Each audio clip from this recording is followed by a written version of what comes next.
Watch out now, take care, beware the thoughts that linger, winding up inside your head. The hopelessness around you, around you.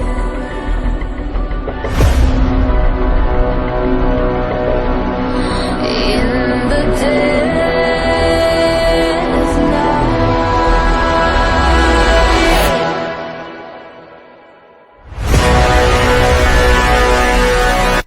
beware.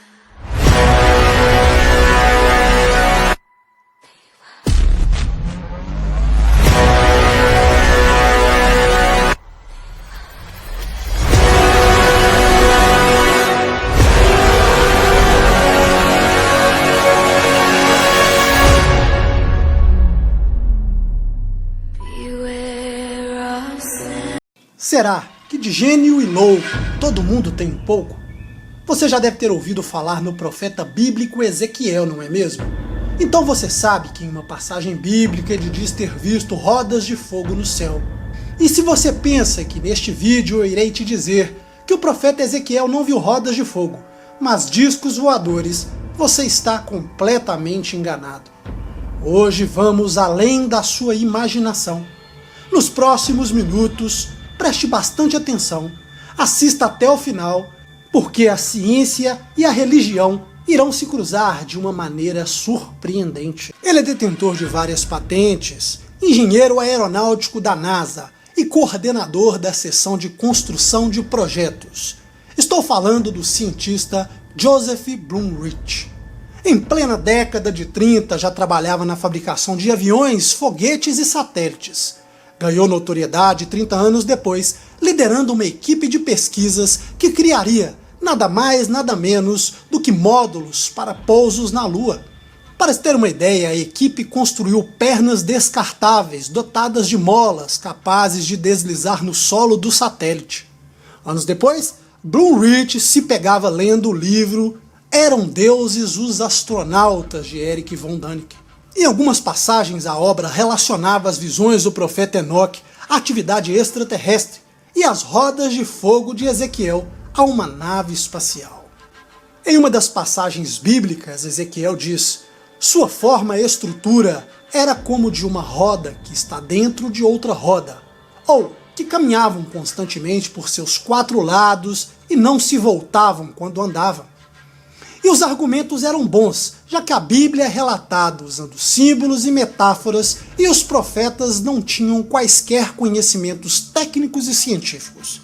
Ezequiel, por exemplo, não tinha a menor ideia de como seria o aspecto de uma nave espacial, muito menos conhecia a explicação para o fenômeno, mas conseguiu descrever o funcionamento de uma simples roda de carroça. E isso foi o necessário para o dono de uma medalha de honra ao mérito por serviços especiais, ortogado pela NASA, escolher Ezequiel para iniciar os estudos e desmascarar o que ele chamava de aberração de Erich von Däniken.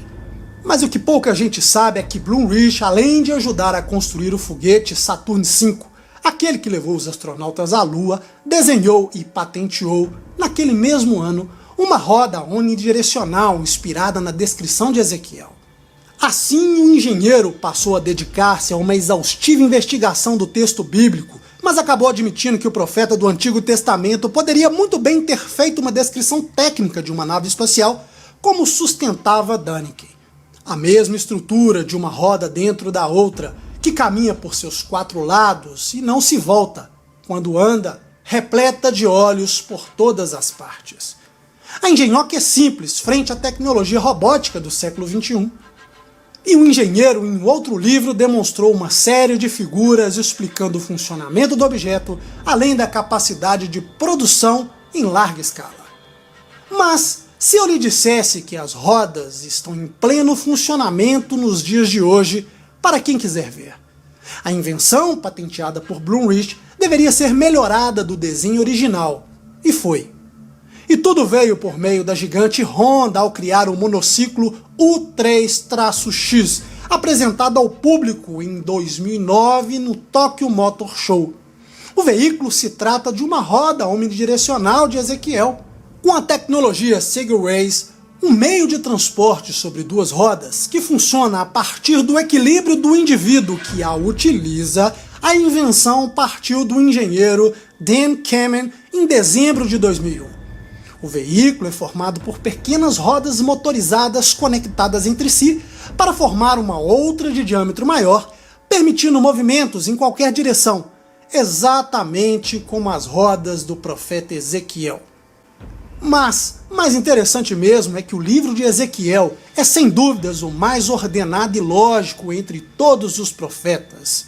Além disso, nota-se claramente que o caráter do profeta é mais racional, diferente do estilo poético de Isaías, ou mais emotivo que o profeta Jeremias.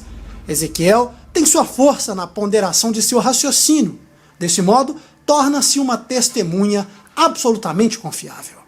A ciência e a religião se cruzam após 2.600 anos, quando aquele homem lógico, racional e letrado disse ter visto algo cujas características permitem suspeitar de que se tratasse de uma maravilha tecnológica, algo muito além da sua capacidade e entendimento.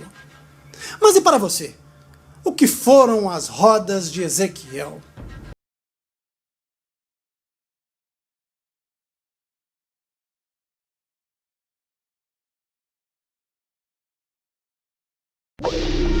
Provavelmente, não há nada mais perturbador ou surpreendente do que ver um objeto voador não identificado no céu. Se você olha para cima e vê algo estranho, seu primeiro instinto pode ser pegar a sua câmera e tirar algumas fotos ou gravar um vídeo. Agora, nós não estamos apenas falando de alienígenas, mas sim de qualquer tipo de aeronave que seja capaz de ser identificada. OVNI pode ser qualquer coisa, desde extraterrestres até militares testando uma nova tecnologia ou alguém fazendo um simples passeio de avião. Avistamentos de OVNIs podem agora ser facilmente capturados em vídeo, seja através de um celular ou câmera de vídeo. Claro que com muitos avistamentos é importante manter um nível cético, pois podem ser desmascarados com uma simples análise. Porém, ao longo dos tempos, existem filmagens e fotos que intrigam até os mais descrentes. Veja agora os 10 melhores avistamentos de OVNIs de todos os tempos.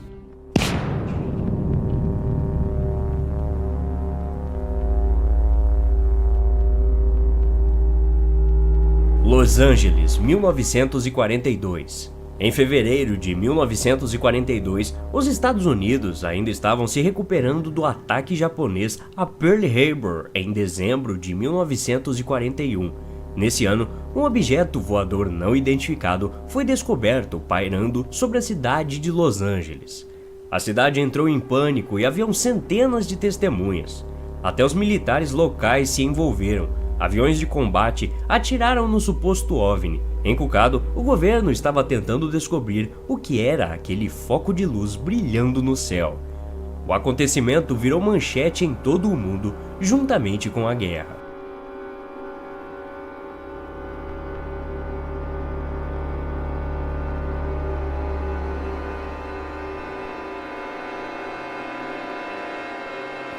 Kecksburg, Pensilvânia, 1965. Em dezembro de 1965, moradores de Kecksburg, na Pensilvânia, presenciaram uma bola de fogo passando pelo céu e caindo nos bosques próximos. Logo após isso, a polícia e os militares investigaram a área, mas ninguém sabia o que estava acontecendo, a não ser que algo grande foi levado em um caminhão pelos investigadores. O evento se tornou uma lenda. Muitas perguntas ainda sem respostas cercam esse incidente. Jornalistas tentaram obter respostas, mas a NASA e o governo ficaram de boca fechada sobre a coisa toda.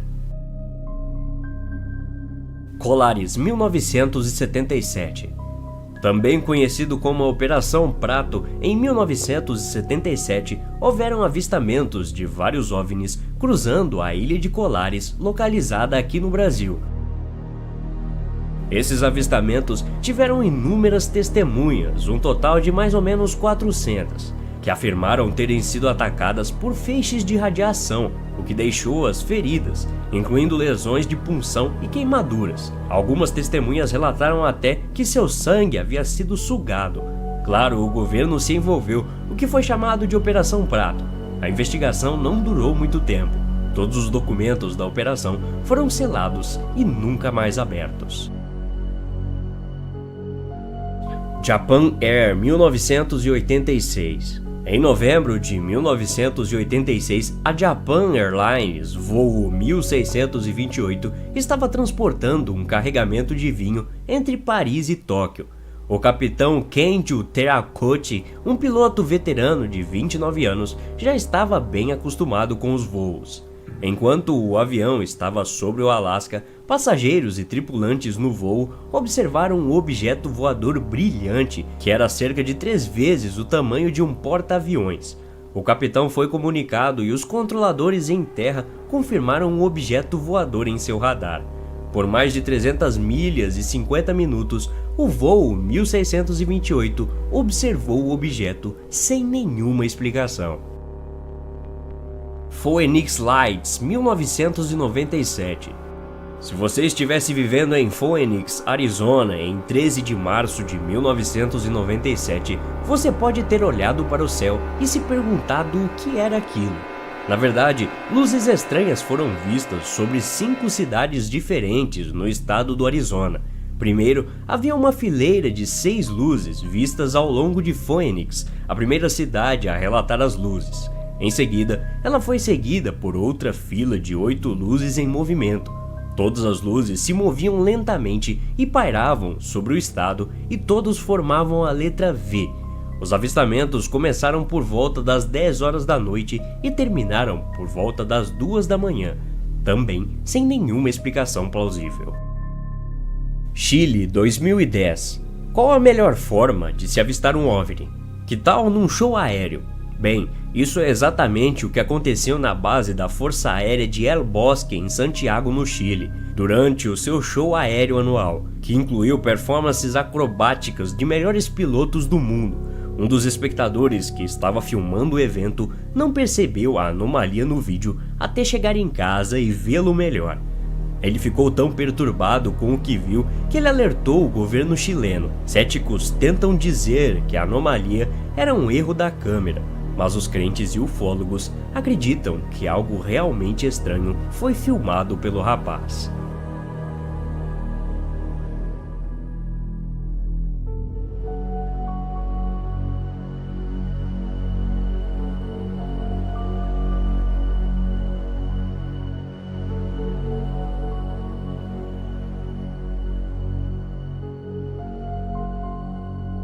Jerusalém, 2011. Agora entramos em 2011, o que parece ser o ano em que tiveram mais avistamentos de OVNIs do que nunca. O que é ainda mais interessante é que esta não foi a primeira vez que Jerusalém teve um avistamento de uma frota OVNI ou embarcação única pairando sobre a cidade antes de ir para o céu. A frota foi avistada em 2012 e antes disso em 2011, ambos sobre o mesmo local. Agora, o governo israelense vem tentando dizer que ambos os avistamentos eram apenas lendas, mas dado o estado político e econômico sobre uma das terras mais sagradas da história cristã, alguns especulam algum significado religioso e espiritual. Olimpíadas 2012. Qualquer um que estava assistindo ou participando dos Jogos Olímpicos em Londres em 2012 provavelmente vai se lembrar desse evento. Durante a cerimônia de abertura, um OVNI foi visto perto dos fogos de artifício.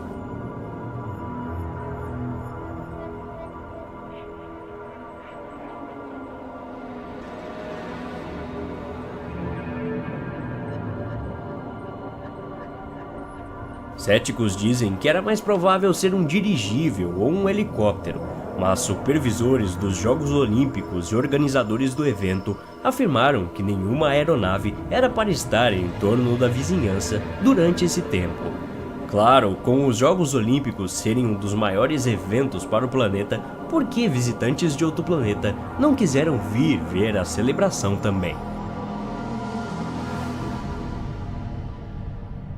Estação Espacial Internacional 2012.